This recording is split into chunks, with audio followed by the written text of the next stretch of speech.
we're going to be breaking down Noah Lyles' training video. Let's get straight to it. So number one is, does Noah Lyles actually have a bad start? At the Olympic level, maybe it might seem that way, but he doesn't actually have a bad start, right? He is running, what, 9.7, 9.8, whatever his time is right now currently. He's running those times. There's no way you could have a bad start, right? But compared to like a Christian Coleman, it usually looks like he's getting beat out. But I would like to introduce that people have different race strategies, right? So some people conserve energy in the beginning so that they can have a better top end speed and build momentum slowly to do kind of what Noah Lyles does, try to hawk people at the end. So that's just his race strategy, right? There's nothing wrong with that. It's how you distribute energy throughout your 100 meter. So that's just that, right? So I don't necessarily think he has a bad block start. It's just who he is. This is some massaging stuff for the foot. I've seen some people say this really helps your speed, right? Kind of letting you store and release elastic energy better, right? So some people might get some better range of motion from it, things like that. So it's not a terrible thing. You can also do foam rolling, blah blah blah, right? So just doing some rollout stuff. Let's get straight to the drills, right? That's what we're here for. Let's get straight to the drills. So for your block start, are these drills good? I'm just gonna say yes or no. I'm not hating on him for doing it, whatever it is. I'm just gonna break down what might be better, right? Walking high knees. This is already the first issue when it comes to drills, any type of drill, is that when you're trying to run faster in the start, your goal is to produce force down and back under your center of mass. So when you're driving your knee upwards, right, it's actually the opposite of sprinting when it's more of a bicycle, right? When you ride a bicycle, you don't ride your bicycle backwards because you wouldn't move forward. You have to ride your bicycle forward into the cyclical motion forward to keep projecting your body forward. So when you drive your knee up, that's the same thing, riding the bicycle backwards, and you're not actually producing force down. Now, obviously, he's really fast, and he doesn't do this when he sprints, but when people reinforce these drills, when they're doing drills, they're teaching their body the wrong motor patterns, and it can kind of give people kind of like the wrong idea of what you're supposed to be doing, especially if you struggle with your start. You need to be constantly hammering the nail. This is a nail. You need to be boom, down, down, down, down and back, down and back, down and back with your foot, right? So your foot is the hammer and the ground is nails, right? He already does it way better here. This is not B skip, this is A skip. But right here, he hits that peak point, which you wouldn't even hit this height when you're sprinting. You probably would hit more like right here, parallel to the ground, for example. But then once you hit parallel to the ground, you're attacking down and back. Look at this cyclical motion. Up, down and back, right, with my mouse, right? So that's what you want to try to be learning.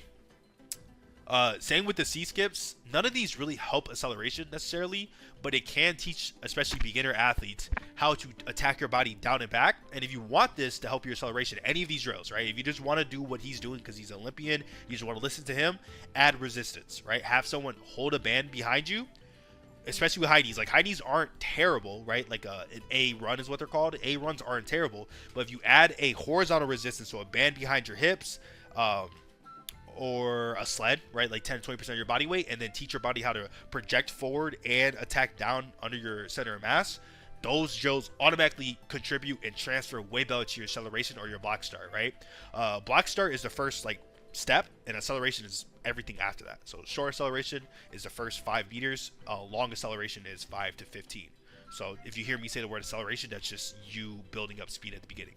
Karaoke is a really good drill for developing the lateral ankle. All right, so you have your ankle complex, and when you're sprinting, you're actually stepping out, right? So you're not stepping straight, and if a coach tells you to do that, it's just completely false. There's so much science to show that it's actually very rotational when you sprint. So extensive karaoke for like 1 to 2 minutes straight, not just for like 10 meters, is actually really good for developing the ankle to be stiff laterally when you're sprinting and rotating a lot, right? Fast leg, straight leg. This is a cool like complex drill, right? It's not gonna like change the game, but it's really good for your max velocity. I wouldn't say for acceleration, but good for max velocity. Single leg pogo hops, especially if you're moving forward, has very good transfer to your max velocity. Maybe not acceleration, but pretty good for max velocity. Alternating fast legs, so this is called a straight leg bound. Very good for acceleration. What you're doing is you're putting a lot of emphasis on this hamstring and this glute to produce force down and back, especially when it's straight. So it's teaching your body how to project with a straight leg, which is really, really high transfer, right? Double fast leg, same thing as like a more advanced straight leg bound, but it's very good for transferring and teaching your body how to produce horizontal force, right? Because acceleration is about horizontal peak force. It's not about vertical force. You're producing force in a horizontal plane at a 45-degree angle, so you need to teach your body how to produce that force effectively. So those drills are really good, the ones at the end. And then The A drills just do resistance to it.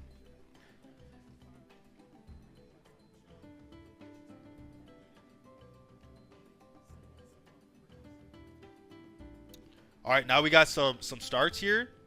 Overall, Noah Lyles has a decent start, right? If we're gonna break down his start, we'll get into this like a frame freeze real quick.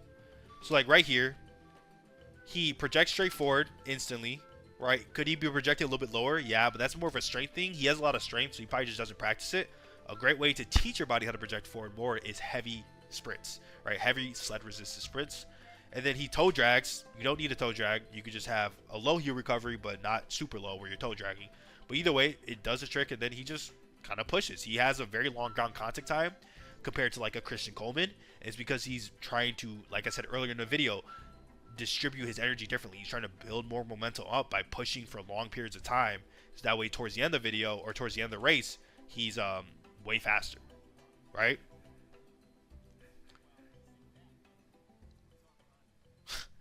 Yeah, the glutes are really important. If you can't engage your glutes, that could be a big contributor to having really bad acceleration or a block start.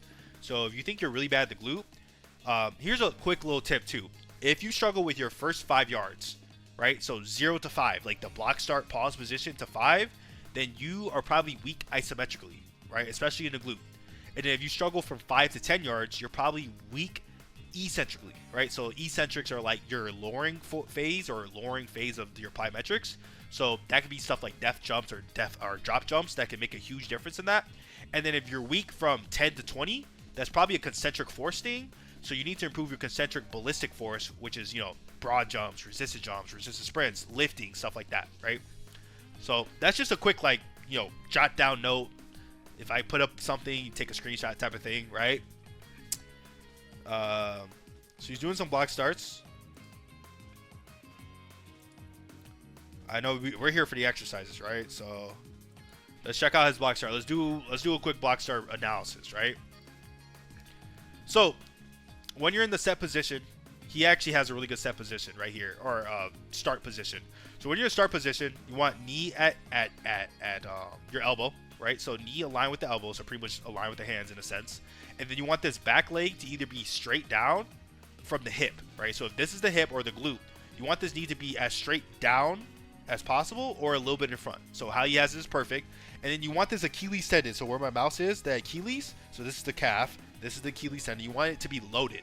Loaded means it's stretched. When it's stretched, it can store and release faster, which is going to give you a better initial like first step, right?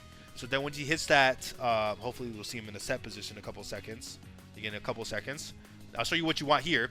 So set position. His Achilles could be a little more loaded, but right here, loading Achilles. This is a good angles, right? I think it's 45 degrees. I forgot the specifics because I haven't really studied in a while. And then the glute from the hip, like I said earlier, you want a straight line down, right? So he's in a pretty good position here. He probably gonna have this back leg maybe a little bit farther back, some type of way, maybe playing with the foot pad to get the Achilles loaded a little bit more. But then this first step, sorry, we're gonna be very meticulous here. 45-degree angle, right?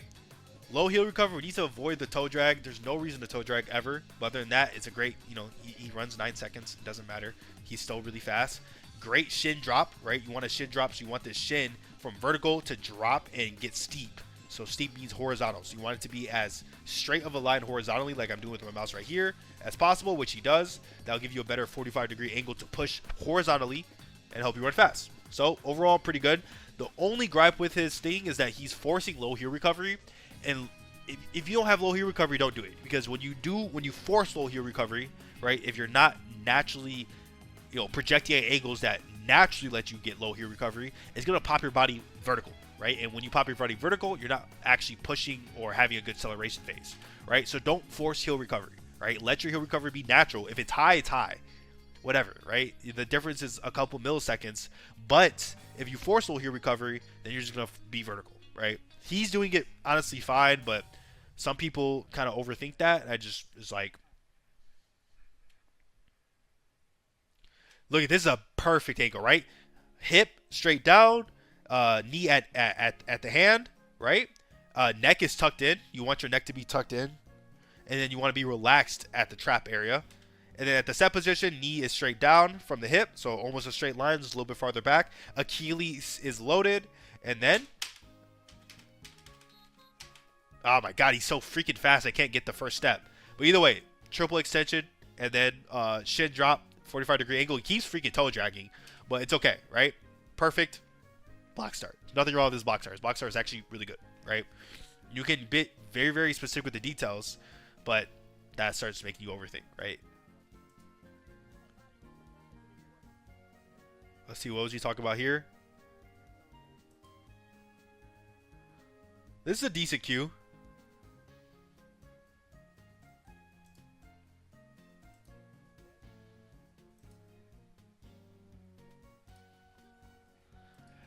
I don't like the way he went about the cue, but I do understand. I think what he's trying to get for this video is for the glute to be a little more engaged in the start.